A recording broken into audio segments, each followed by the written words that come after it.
It's a sobering fact that the hidden power structure of international finance has exerted tremendous influence over public opinion in this country through its virtual control of higher education and major segments of mass communications.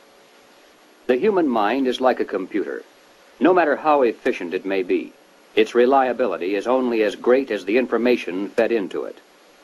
If it is possible to control the input of the human mind, then no matter how intelligent a person may be, it's entirely possible to program what he will think.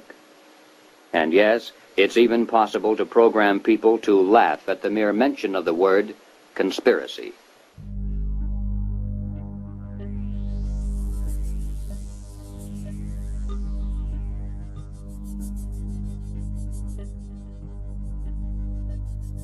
One of the topics that is taboo is any discussion whatsoever about shadow government.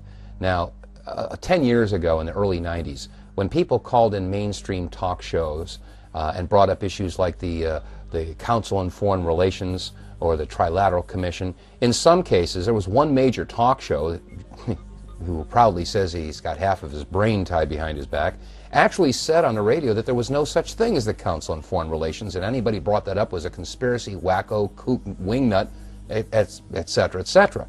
Now we all know, of course, that the Council of Foreign Relations is a very real organization. It's been around for a long, long time.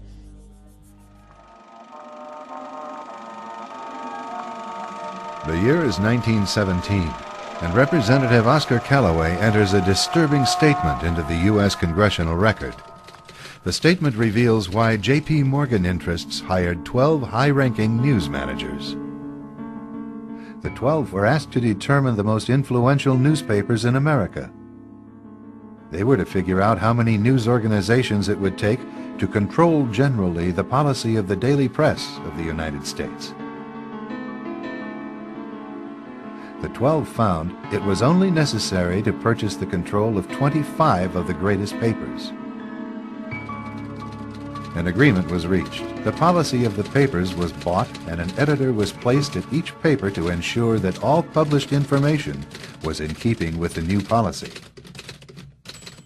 Soon, that policy would be defined by a front group formed by J.P. Morgan and his colleagues.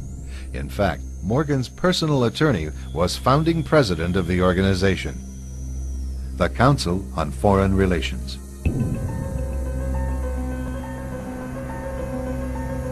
Today, the CFR maintains that its goal is to increase America's understanding of the world. However, the actual objective of this highly exclusive club is revealed by the rare admissions of the insiders themselves. In the early 60s, a Georgetown University professor collects information for a book favorable to the network of powerful men who founded the CFR. For 2 years, Professor Carroll Quigley is allowed to examine the confidential papers and secret records of this network.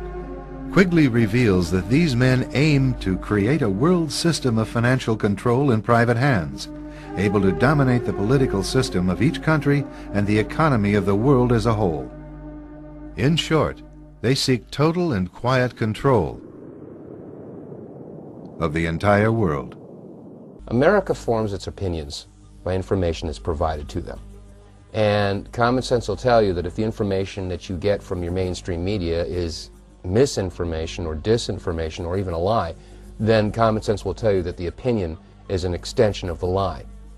Now, unfortunately, America, and indeed the rest of the world, is getting information that's being massaged, it's being spun, it's being prepared for them for consumption.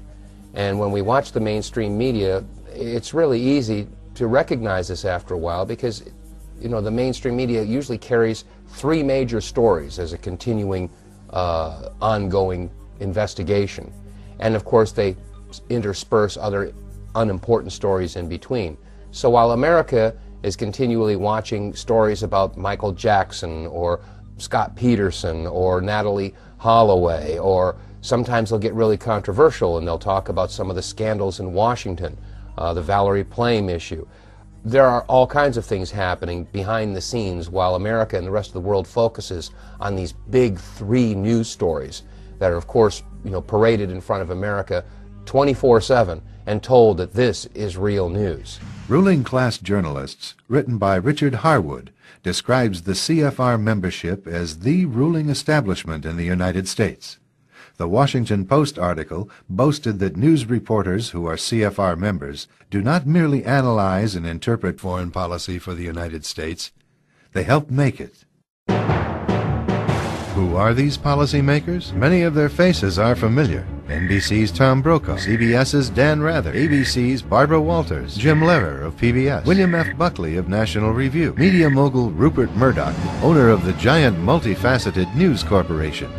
These media heavyweights, and many others like them, are members of the CFR. Powerful corporations are also invited to become members.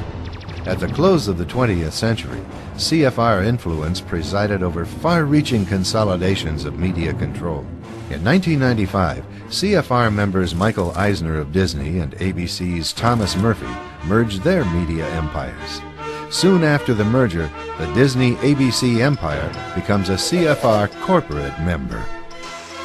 In the year 2000, the world's largest internet service provider, America Online, joins forces with Time Warner, one of the world's largest news organizations.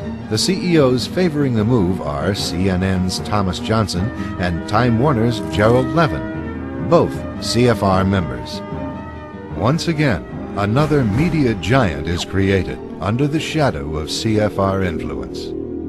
Today, an elite handful of individuals define the agendas that are supported by the empire of establishment news.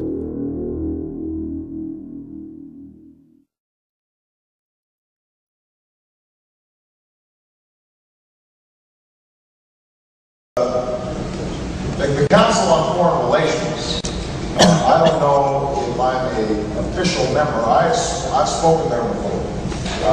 It basically is just a forum where a bunch of people talk about foreign policy. And so there's nothing, there's no official membership. I don't have a card, handshake or anything like that. Back at the Council on Foreign Relations, as Pete mentioned, I've been a member for a long time and was actually a director for some period of time.